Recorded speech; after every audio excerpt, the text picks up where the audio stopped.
ಆಳಂದ್ ತಾಲೂಕಿನ ಪಡಸೋಳ್ಗಿ ಗ್ರಾಮದಲ್ಲಿ ಅಪಾರ ಸಂಖ್ಯೆಯ ಭಕ್ತರ ಜೈಘೋಷಣೆಗಳ ಮಧ್ಯೆ ಶ್ರೀ ಧರ್ಮರಾಯ ದೇವರ ರಥೋತ್ಸವ ನೆರವೇರಿತು. ಭಾನುವಾರ ಸಂಜೆ 7 ಗಂಟೆ ಸುಮಾರಿಗೆ ನಡೆದ ರಥೋತ್ಸವದಲ್ಲಿ ಕಲಬುರಗಿ ಜಿಲ್ಲೆ ಮಾತ್ರವಲ್ಲದೆ ಹಲವೆಡೆಯಿಂದ ಅಪಾರ ಸಂಖ್ಯೆಯಲ್ಲಿ ಭಕ್ತಗಣ ಭಾಗವಹಿಸಿದ್ರು. ರಥಕ್ಕೆ ಕಾರಿಗೂ ಬಾಳೆಕಾಯಿ ಎಸೆದು ದೇವರ ನಾಮಘೋಷ ಮೊಳಗಿಸಿ ಭಕ್ತರು ತಮ್ಮ ಭಕ್ತಿ ಅರ್ಪಿಸಿದರು. ಇದಕ್ಕೂ ಮುನ್ನ ದೇವಾಲಯದ ನೂತನ ಶಿಲಾ ಮಂಟಪದ ಉದ್ಘಾಟನೆ, ಕಳಸಾರೋಹಣ ಮಹೋತ್ಸವ, ನಂದಿಕೂಲ ಮೆರವಣಿಗೆ ನೆರವೇರಿತು.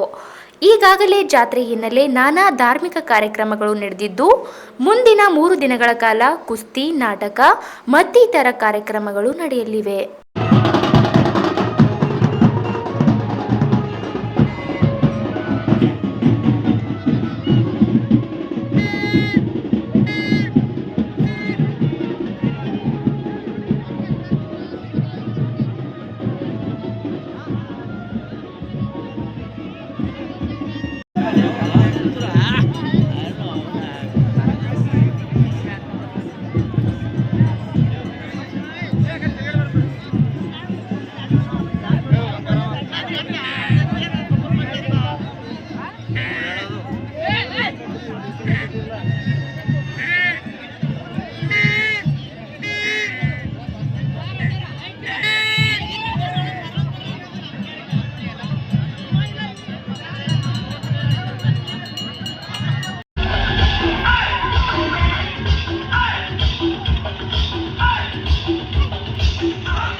ಹುಡುಕಡಿ